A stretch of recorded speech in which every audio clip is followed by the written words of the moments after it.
Nous allons effectuer un fonçage. Nous aurons besoin d'un rouleau et notre pâte sur le marbre. Dans un premier temps, nous allons fleurer pour ensuite abaisser notre pâte. Pensez à légèrement fariner le rouleau et abaisser progressivement en tournant successivement d'un quart de tour.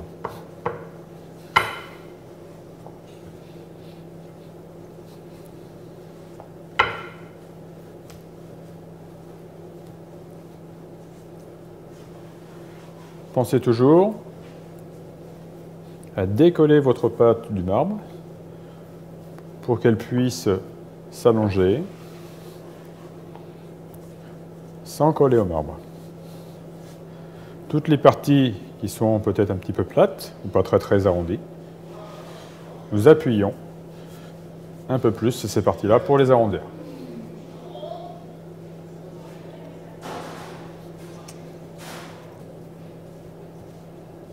Nous allons vérifier l'épaisseur de notre pâte. Vous voyez qu'elle glisse bien sur le marbre, que les épaisseurs sont équivalentes aux différents endroits.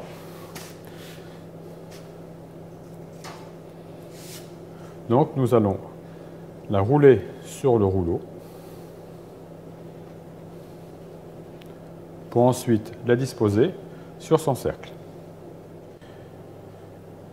Nous allons beurrer notre cercle avec une petite parcelle de beurre sur l'intérieur du cercle pour ensuite le disposer sur une plaque avec un papier sulfurisé. Nous allons déposer délicatement notre abaisse sur le cercle.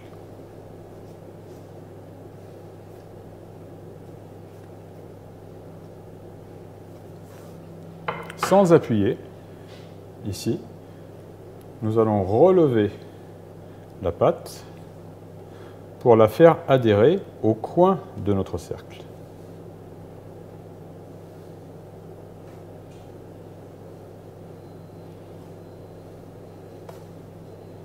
Pour cela, nous allons nous aider de notre doigt qui va être disposé sur le fond et qui peut servir à plaquer la pâte contre l'angle du cercle. Pour éviter que votre doigt colle sur la pâte, vous pouvez ajouter un petit peu de farine.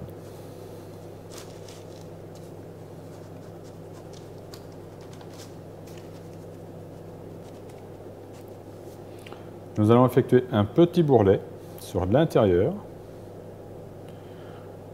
du cercle pour ensuite remonter cette pâte et permettre de pouvoir faire un petit rebord qui sera chiqueté par la suite avec une pince à chiqueter.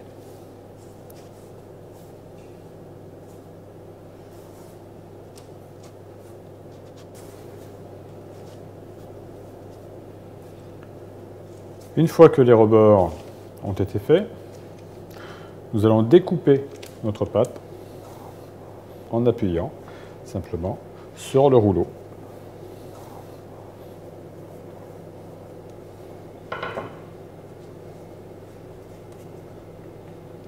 Et ensuite remonter les bords de cette manière.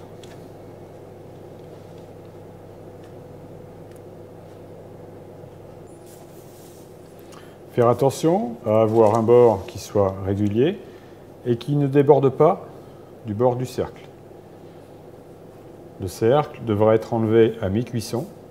Si le bord du dessus est trop épais, nous ne pourrons pas enlever le cercle. Nous allons ensuite chiqueter avec une pince à chiqueter, petite pince avec des petites dents.